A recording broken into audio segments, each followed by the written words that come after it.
For our last lesson today, in this series rather, we will learn how to write functions, or rather break down programs into functions. This, again, is about readability. Human beings can only keep a few items in working memory at a time, encapsulate complexity so that we can treat it as a single thing. And in addition to readability, functions can be good for reuse. You write one time, you use many times. It's also useful for testing because components with well-defined boundaries are easier to test. In Python, you define a function using def with a name, parameters, and a block of code. So for example, let's have this name print greeting. We're going to have an empty set of parameters, and we use the colon to auto-indent the next line and have this block syntax, and we'll just print the string hello. I'll execute this. Nothing prints out because we've just defined something. So function name must obey the same rules as variable names. Put parameters in parentheses, and then a colon, and then an indented code block. If the function doesn't take any inputs, it's an empty parenthesis. The arguments in a call are matched to the parameters in a definition. Well, first of all, let's go ahead and just run this function. Great, that printed out hello. Now let's do something with arguments. We'll make a function called printDate. Takes in parameters year, month, and day. And in the block of the function, we are going to have joined, which will be by the slash character. We're going to use that join string method, and we're going to join year, month, and day. And actually, we're going to go ahead and make sure that these are strings.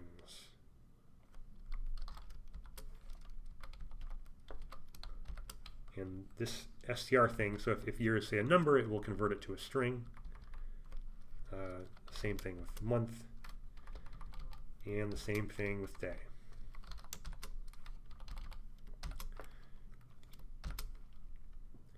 Actually, right here, I'm going to go with my affinity for list comprehensions, and I will go ahead and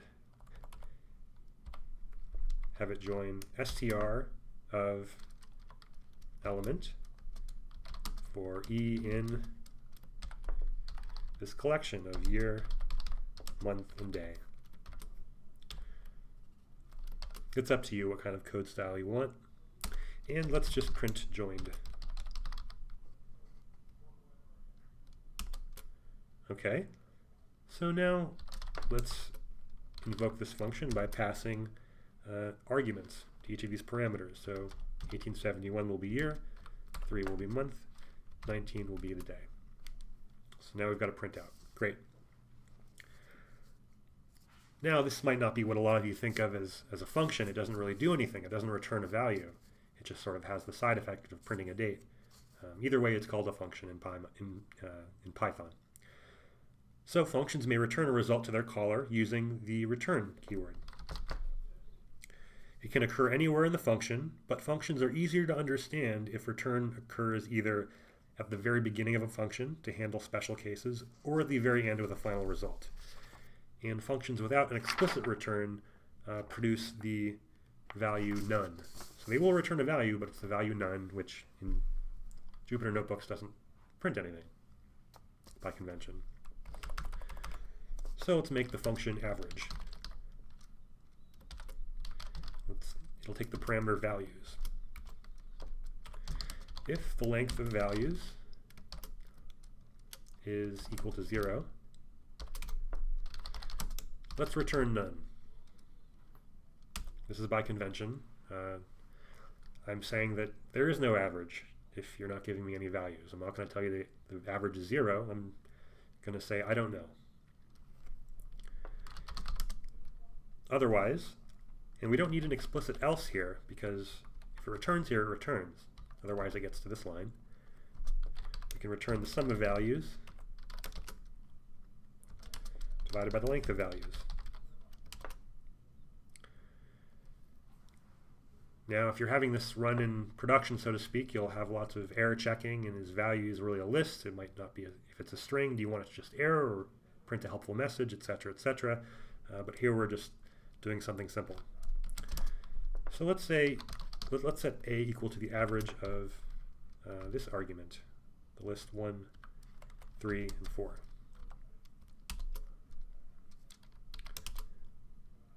Okay. Now, what is the average of an empty list? It's none. We can see if that's exactly what it is by saying average that is none. True. Great. And if we print a date again, just to show you that all functions return values, let's print the result, and let's print the result of evaluating the expression result is none. Right, see, so now you're explicitly printing it, so it's none.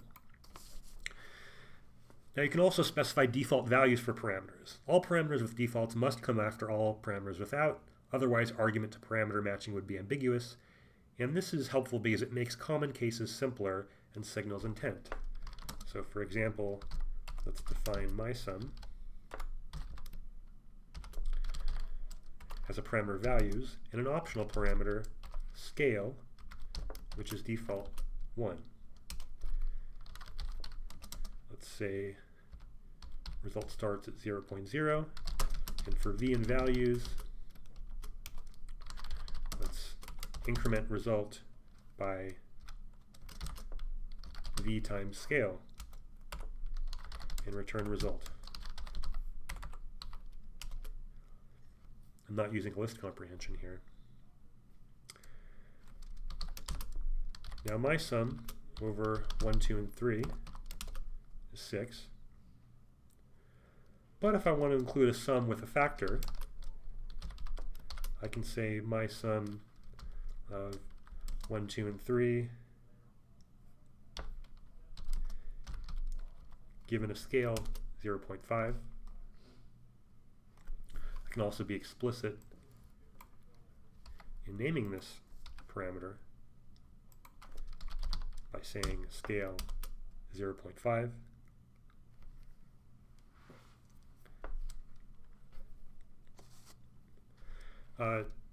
So actually go ahead and, a little exercise, rewrite my sum to just be a single line using a comprehension. Okay.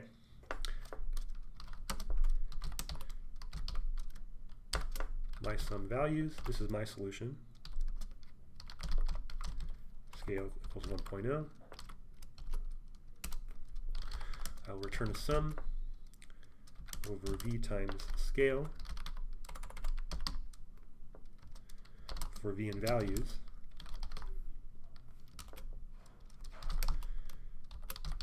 Great. So let's redo that. First one, get the same result. There we go. Notice here I do this comprehension and I don't actually cast it to a list. I don't have to do this because the sum takes an iterable as an argument. And this generates a sequence without actually saving it to anything. But when you pass that to sum, it takes it in just fine.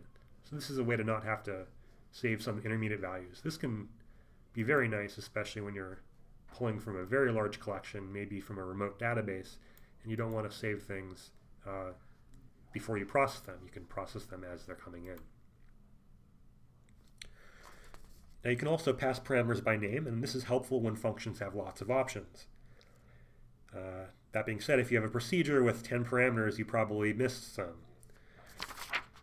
You might want to break it into another function.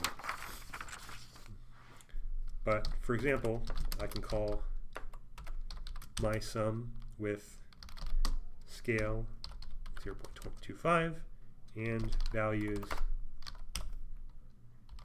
being 1, 2, 3. This can be helpful in case the function definition changes and you want to change things around, but generally you want really required values. If there's something that obviously should be the first parameter and obviously the second, then you're good. If things aren't really obvious whether they should be there or what the order they should be, I'd recommend making them keyword arguments. Some more points about functions. Functions can take a variable number of arguments in Python. You can prefix at most one parameter's name with a star. And by convention, everyone calls the parameters star args. All extra parameters are put into a list-like structure assigned to that parameter. So for example, you can define a total given a scale and collect everything else passed to this in the args variable. And here I can return a sum of a times scale for a in args. So for example, I can request the total with a scale of 0.5 of 1. I can request a total of 1 and 3. Oops, invalid syntax, etc. Functions can also return multiple values. It's just a special case of many-to-many assignment. Usually you use tuples to return multiple values. So for example, let's do multiple assignment here, red, green, and blue.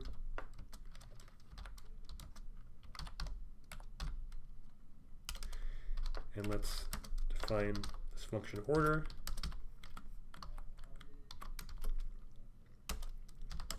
If a is less than b, then return a comma b. Otherwise, return b comma a.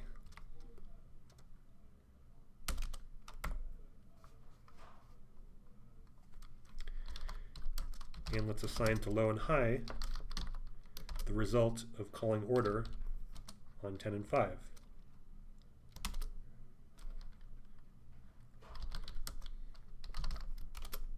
Low is 5, 5 is 10.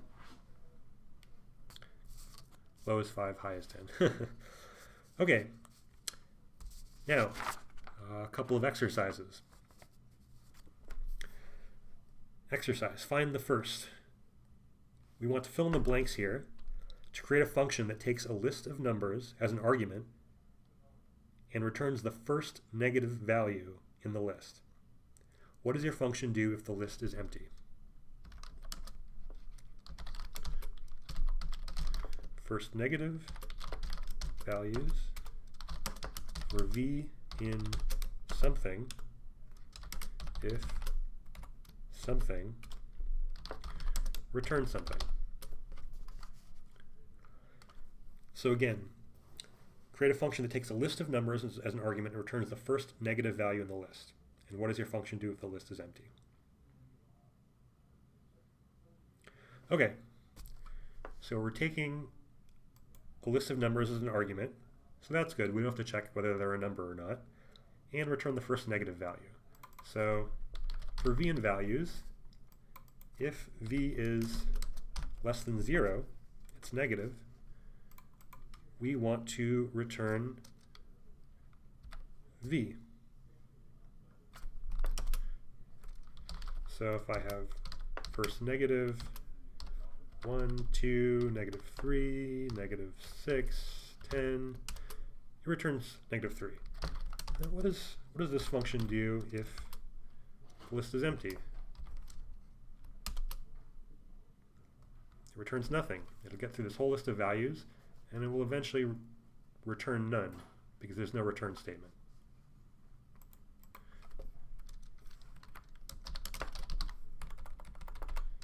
Is none. And I think that's what I want. There is no first negative value. Okay, another exercise. One more after this. Running sum. write a function that calculates the running sum of any number of input arguments, returning the result as a list. For example, running 1 and 2 should output 1, 3.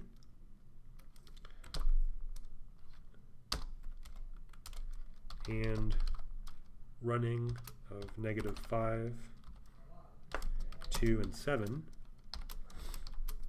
should output -5, -3, and 4. And what should running with no arguments return, and why? Okay, now let's walk through the solution. Let's define running. It's going to take a variable number of arguments. Here I know it's numbers, so let's just call it numbers. And I'm going to have some return value. Let's call it RV. And for n in numbers, there are a couple cases here. I'm either going to get the last number in the list and add the current number to it, or I'm not going to have a last number in the list. So if length of RV is 0, if it's empty, and there are different ways of describing this. I can probably just say if not RV, because an empty list is falsy and a list with elements is truthy, but I'll just be a little bit more explicit here. This would be my style here. So if the length of this list is 0, then I want to just add that number to the list. Otherwise, I have something in the list, and so I can take whatever's at the end of the list using this -1 index, and I can add that to the current number, and that will produce a new running sum and append that to the end of the list. When I'm done with this entire list, I can return this thing. Okay, let's see how this works out. Running of 1 and 2 is 1 and 3, great. And then -5 plus nothing is -5, -5 plus 2 is -3, plus 7 is 4, great. And running of nothing, in this case, we'll just return the empty list, which I think is fine. I don't think it has to be none. If there are no numbers, then a running sum, a list of a running sum, should be the empty list. I think I'm okay with that. Okay, last exercise. How is your phase change memory? A chalcogenide is a chemical compound consisting of at least one chalcogen anion, commonly restricted to sulfur, selenium, or tellurium, and at least one more electropositive element. Generalize the halide function below as compound class, a function that takes a crystal and function as parameters and returns whether or not the compound is of that class. So I think I might have to write this one out, which is fine. So from operator, import attribute getter, import random, from pymetgen import element, and from mp workshop data import crystals. And here I'm using the convention that any imports from the Python standard library are grouped together first, and then from third-party libraries next, and then stuff from your own code in other modules after that. So I'm going to define a halogen, function halogen, as returning element is halogen. So this should be a PyMatGen element.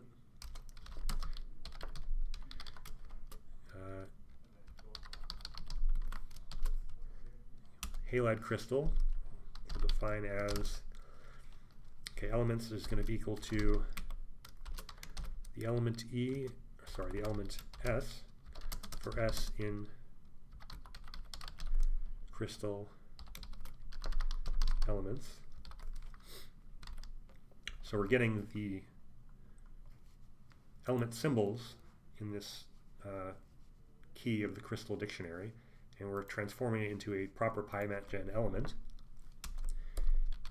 And we're going to say it's an anion, or we're going to get the anion in this case by sorting the elements, which in PyMatGen sorts it by electronegativity, and getting the last element.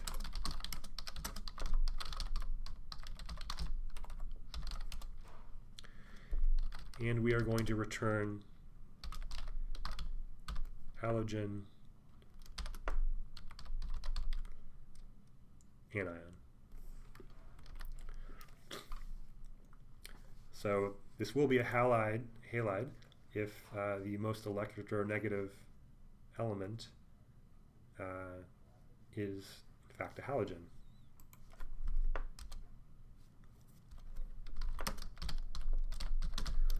Chalcogen. There's a built-in for this in PyMatGen.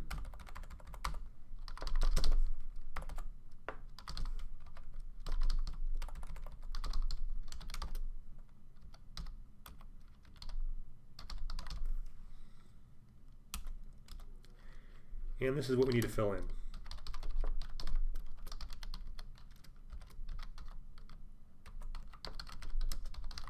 Crystal predicate. Fill this in. I'm going to call pass on it. And this is what I want. I want to say my crystal.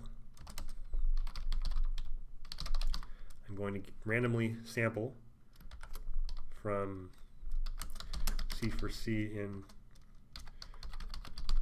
crystals if that crystal is a halide.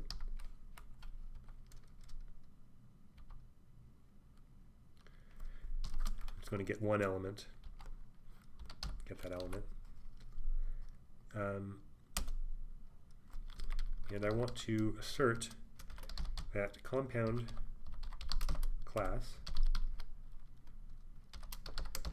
of my crystal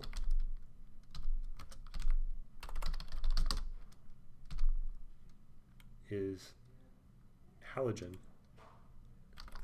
Sorry, compound class of my crystal halogen, the result of this function, should be equal to halide of my crystal.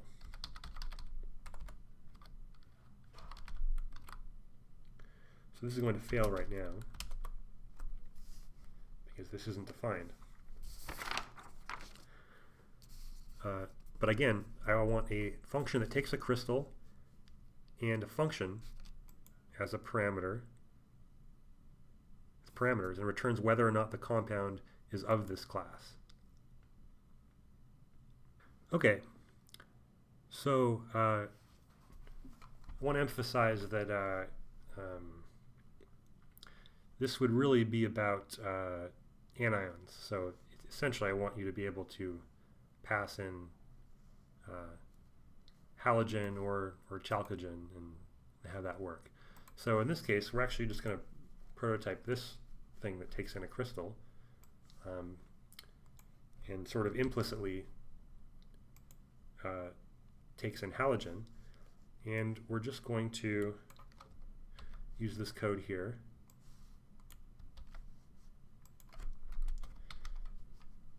And we're going to, instead of returning hard-coded halogen of anion, we're going to return predicate of anion. So that works. And for example, if we wanted to take compound class of my crystal and give it chalcogen, we would find that it's false in this case. However, if we took a random sample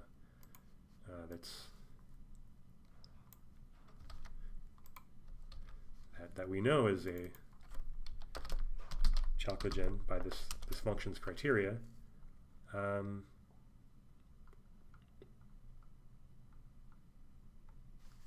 I see.